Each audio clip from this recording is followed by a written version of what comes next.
भारत भूमि को देवों की भूमि कहा जाता है और इसी पावन धरती पर स्थित हैं भगवान शिव के 12 ज्योतिर्लिंग। उन्हीं में से एक है मध्य प्रदेश के खंडवा जिले में नर्मदा नदी के तट पर बसा पवित्र धाम ओंकारेश्वर ज्योतिर्लिंग।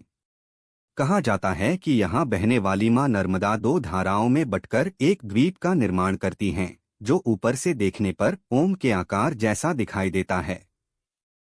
यही कारण है कि इस स्थान का नाम पड़ा ओंकारेश्वर अर्थात ओम के ईश्वर।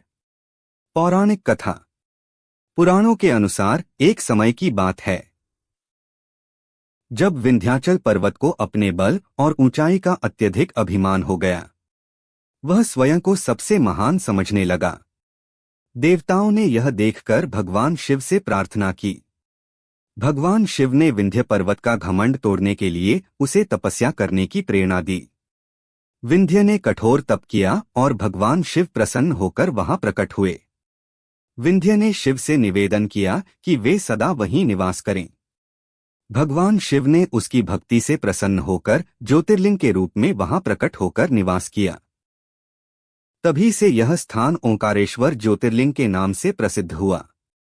नर्मदा और ओंकारेश्वर का महत्व। मां नर्मदा को भारत की सबसे पवित्र नदियों में से एक माना जाता है। मान्यता है कि केवल नर्मदा के दर्शन मात्र से ही पापों का नाश हो जाता है।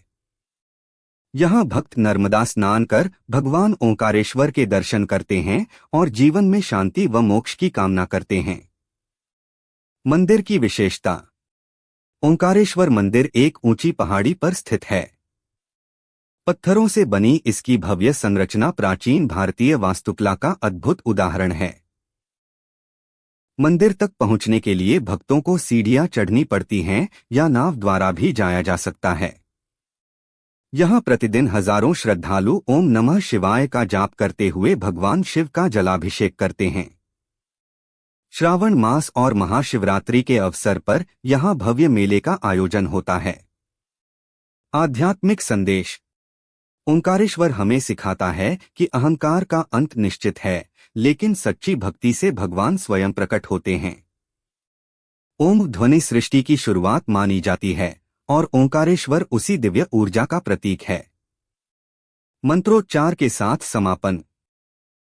ओम त्र्यंबकम यजामहे